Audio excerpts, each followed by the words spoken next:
Ripple's newly acquired prime brokerage, Hidden Road, now rebranded as Ripple Prime, went live on the DTCC's National Securities Clearing Corporation directory on March 2nd.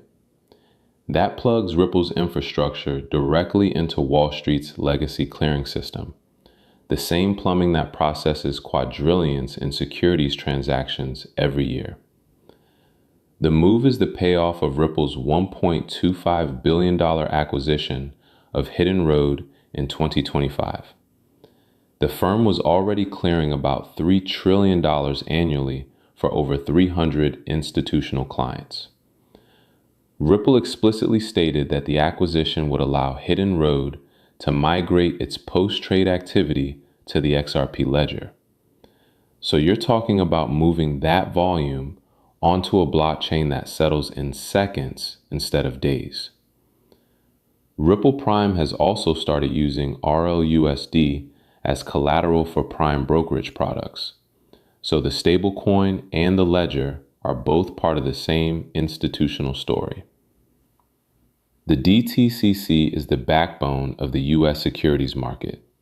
And now, a crypto-native company owns a prime broker that sits inside that system with a stated plan to push post-trade onto the XRPL.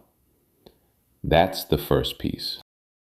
Before we get to Deutsche Bank and the White House, quick question. Do you think moving institutional post-trade onto a public ledger like the XRPL is a 2-year story or a 10-year story? Drop your take in the comments. So Ripple has the clearing hookup, but who's actually using the ledger for real banking flows? Deutsche Bank is the next piece.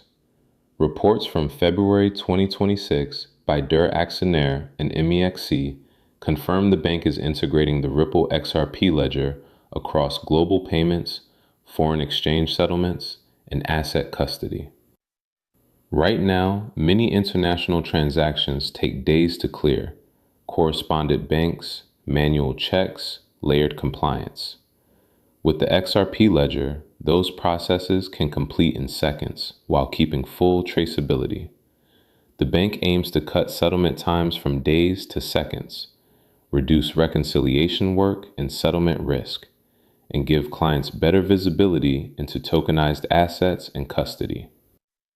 Faster FX also means liquidity isn't locked in long settlement cycles, so capital can move more efficiently.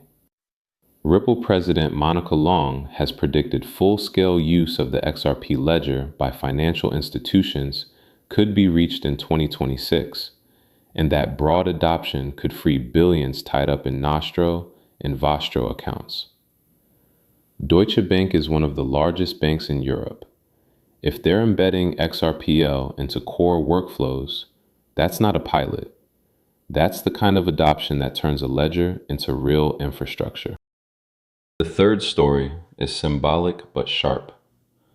At XRP Australia Sydney on February 27th, Brad Garlinghouse said he ran into former SEC Chair Gary Gensler at the White House. And Gensler walked up and said, "Sorry, I was wrong. And you guys have done an incredible job." Yeah. The same regulator whose agency spent years suing Ripple over XRP and who appealed the Torres ruling, now apologizing in person. The case effectively ended when Ripple and the SEC jointly moved to dismiss appeals in August 2025, after a nearly 5-year fight and over $150 million in legal costs for Ripple. Judge Torres had ruled that XRP itself is not a security and that programmatic sales weren't investment contracts, but institutional sales drew a fine and an injunction. Both sides eventually dropped their appeals. Garlinghouse has said Ripple stayed focused on utility through the whole fight and that the apology signaled how far the company has come.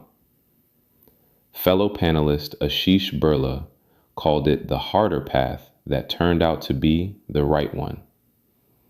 Whether you read that as closure or theater, It's a clear signal that the regulatory pressure that defined the Ripple story for half a decade has shifted.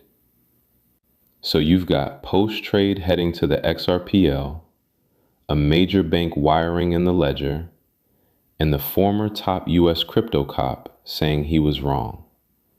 That's the picture in March 2026. So where does that leave us?